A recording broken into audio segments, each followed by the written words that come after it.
கர்த்தர் நாமம் என் புகலிடமே, கருத்தோடு துதித்திடுவே. கர்த்தர் நாமம் என் புகலிடமே, கருத்தோடு துதித்திடுவே. கர்த்தர் நாமம் என் புகலிடமே, கருத்தோடு துதித்திடுவே. கர்த்தர் நாமம் என் யெகோவா ஈரே,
இல்லாமல் வாழ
காலையில் வாக்குத்தத்தமான செய்தி அவர் நம்மோடு பேசும்படியா நம்ம எல்லாரும் கரங்களை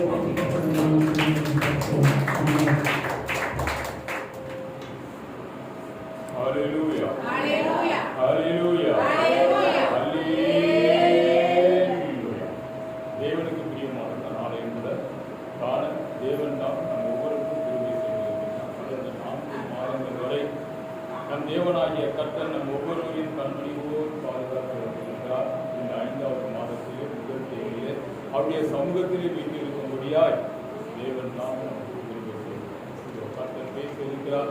தொடர்ந்து நம்ம நினைக்கிறார். நல்லா நினைப்பாவே இருப்பவரே இசையா, உங்களை நினைச்சாலே உள்ளம் எல்லாம் துள்ளுதையா.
வாரத்திலே தேவனாகிய கர்த்தர் சொன்ன அந்த வார்த்தையின் பிரகாரம் லூக்கா 6:47 என்னிடத்தில் வந்து என் வார்த்தைகளை கேட்டு அவைகளின்படி செய்கிறவன் யாருக்கு ஒப்பாய் இருக்கிறான் என்று உங்களுக்கு காண்பிப்பேன். தேவனாகிய கர்த்தர் யாருக்கு ஒப்பாய் இருப்பார்?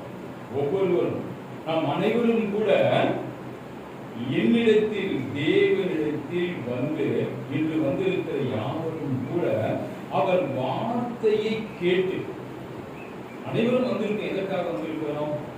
தேவனை துதிக்க, ஆராதிக்க, ஜெபிக்க, அவரையே நோக்கி பார்க்க.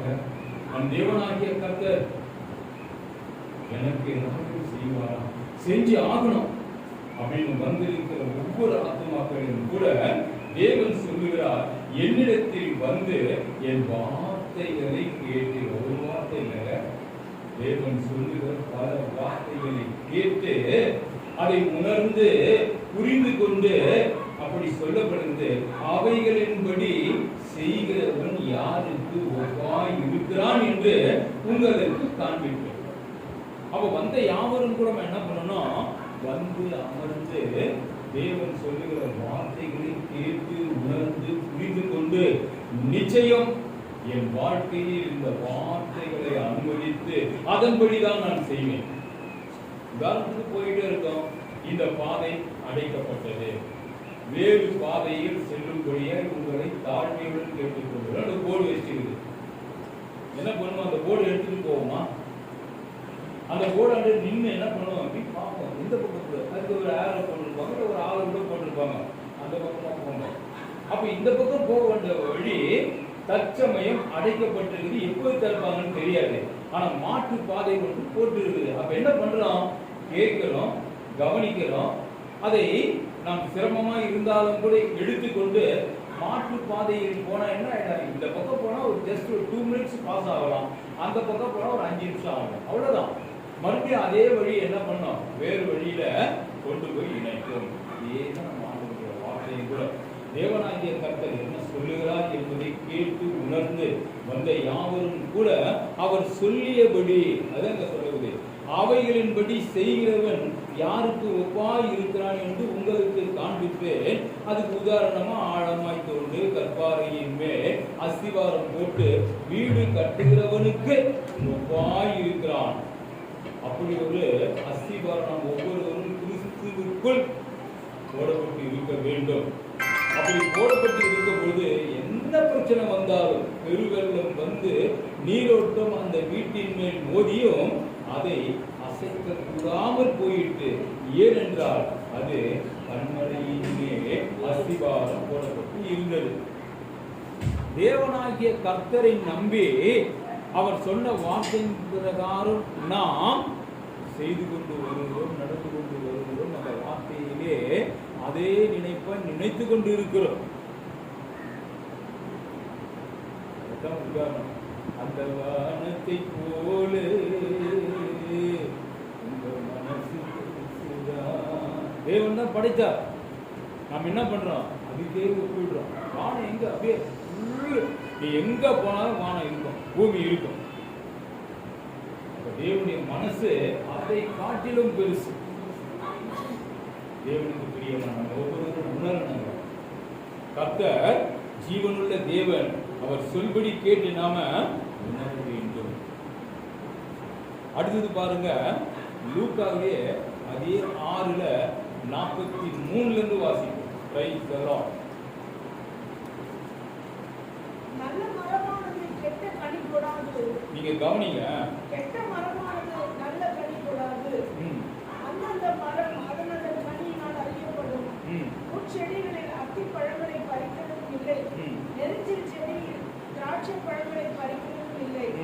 நல்ல மனுஷன் தன் இருதயமாகிய நல்ல பொக்கிஷத்திலிருந்து நல்லதை எடுத்து காட்டுகிறான். பொல்லாத மனுஷன் தன் இருதயமாகிய பொல்லாத பொக்கிஷத்திலிருந்து பொல்லாததை எடுத்து காட்டுகிறான். இருதயத்தின் நிறைவினால் அவன் வாய் பேசும். ஒரு நிமிஷம், நம்ம எல்லாருக்குமே தெரியும் யாரு நல்லவங்க கெட்டவங்க. ஏன்னா அவங்களுடைய செயல்பாடு நமக்கு தெரிஞ்சிருக்கு. உள்ளத்தை ஆராய்கிறது காரியம் வந்து தேவனே சாப்பிடுது.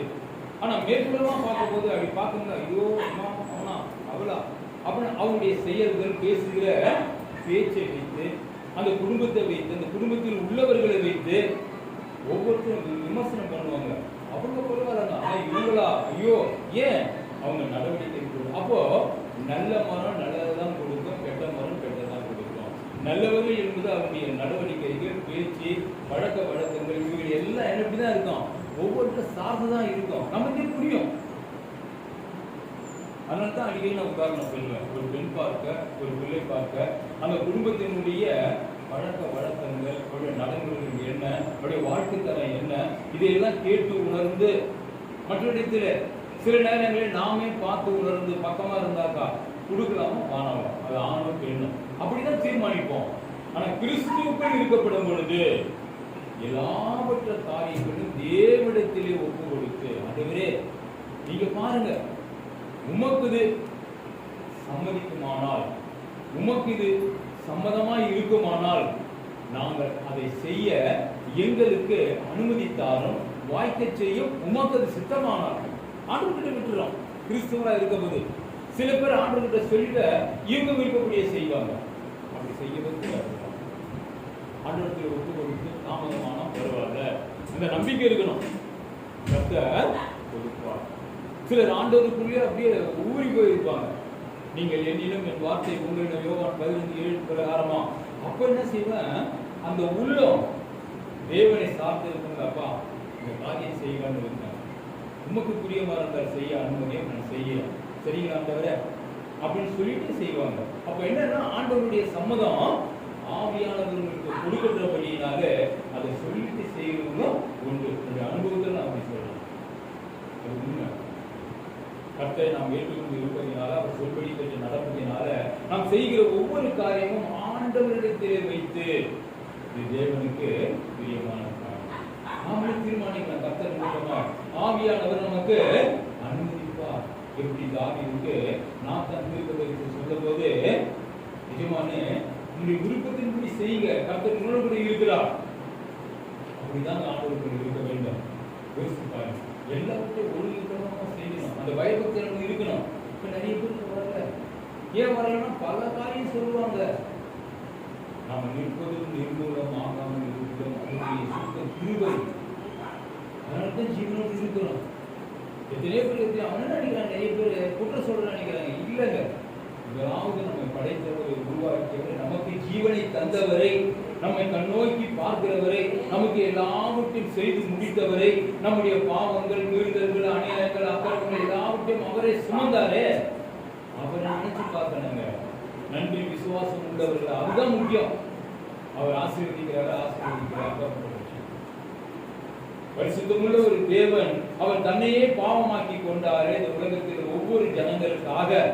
அதை நினைச்சு பார்த்து அவர் என்ன பண்ணணும், தேவ சமூகத்தை வந்து ஆராதிக்கணும். அதுதான் மெயின். அவர் ஆசீர்வதிக்கிறார்.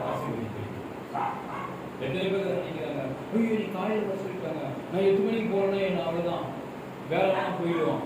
ஓட்டுங்க, படைத்தவர் என்ன பண்ண நினைவு கூறு வந்துருக்கு. எல்லாருக்கும் நிறைய வேலை இருக்கும், இல்லைன்னு சொல்ல மனசுல இருக்கும், முடிச்சோடனே செய்ய முடிக்கணும். ரைட், கர்த்தர் செய்வார்.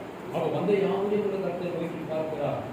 சுகம் பெற்றவர்கள் 10 பேர் ஆச்சே, நீ ஒருவர் மாத்திரம் வந்திருக்கிறீரே, மீதி எங்கே தெரியும்? எல்லோரும் தானே சுகம் பெற்றாங்க.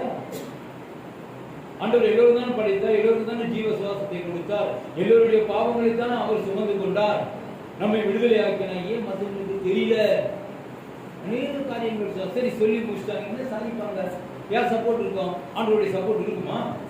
அவரையே மறுதளித்து, அவரை வெக்கப்படுத்தி, துக்கப்படுத்தி, வேதனைப்படுத்தி வராதுன்னு சொல்றாங்க. அப்புறம் எப்படி ஆண்டவர் அவங்களுக்கு பார்க்க போய் நிற்பார்?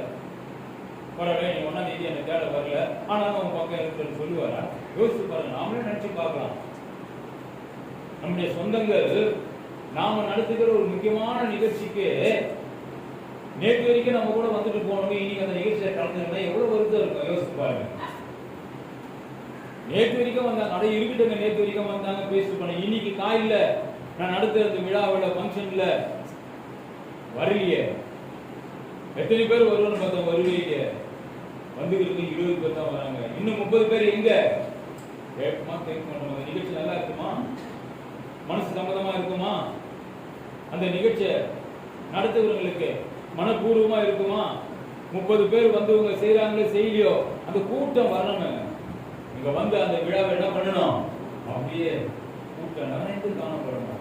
நன்மை செய்யறாங்களே செய்ய முயல்றாங்களே அப்பா விஷயம், ஆனா வரணும். அதேதான் நீங்க கர்த்தரை எதிர்பார்க்கிறார். நீங்க வரணும், ஆனா அவர் நிச்சயம் செய்வார். என்ன நமக்குள்ள இருக்கணும்? வராது சொல்லுங்க. புரியுதுங்களா? தேவனுடைய வசனம் எல்லாம் புடமிடப்பட்டவைகள் தம்மை அண்டிக் கொள்ளுகிறவர்களுக்கு அவர் கேடகமானவர். நீங்க யோசிச்சு பாருங்க. மறுபடியும் வாசிங்க. தேவனுடைய வசனம் எல்லாம் புடமிடப்பட்டவைகள் தம்மை அண்டிக் கொள்ளுகிறவர்களுக்கு அவர் கேடகமானவர்.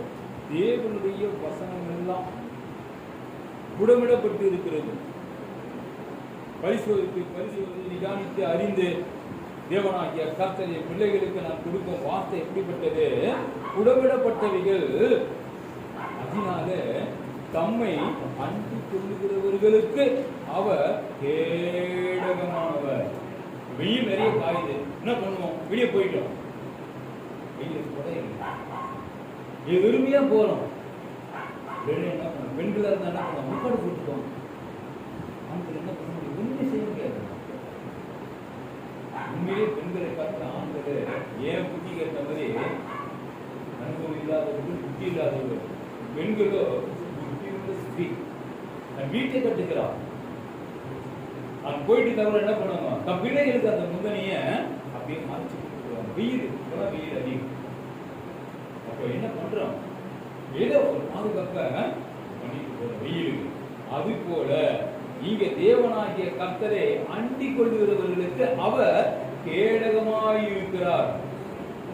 இதாயினும்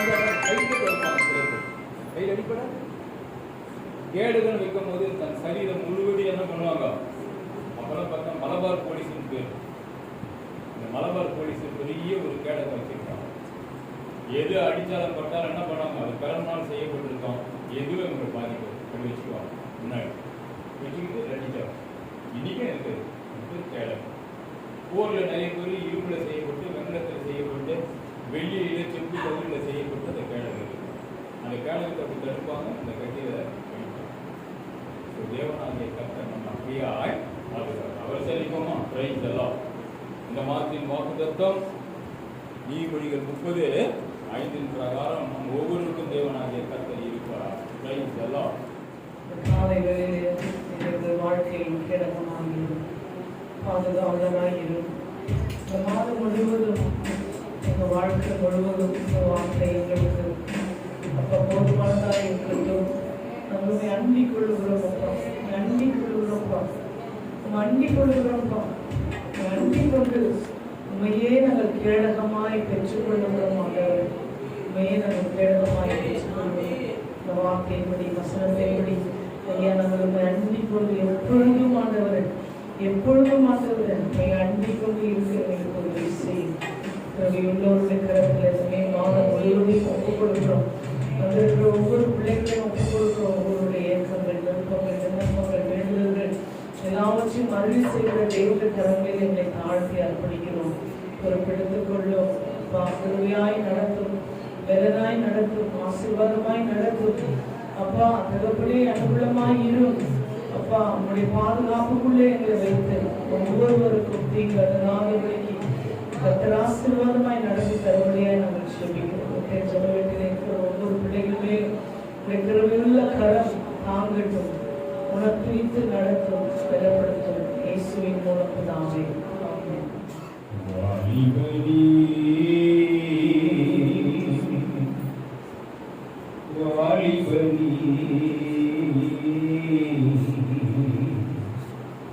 வாழ்நாள் எத்தனை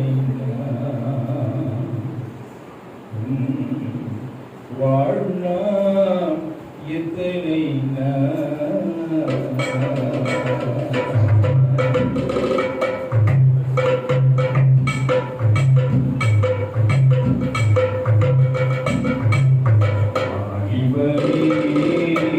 வாலிபனே வாழ்நாள்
சமூகத்தில் நாங்கள் ஒவ்வொருவரும் வரும்படியாய் எல்லாமே நல்லதான ஆவி ஆத்மா சரீரத்தை பாதுகாத்து இந்த நாளிலும் உடைய சமூகத்திலே வந்து அமர்ந்து வாக்குகளை கேட்கும்படியாய் தேவரீர் கிருபை செய்தீரே, எங்களை அழைத்தீரே.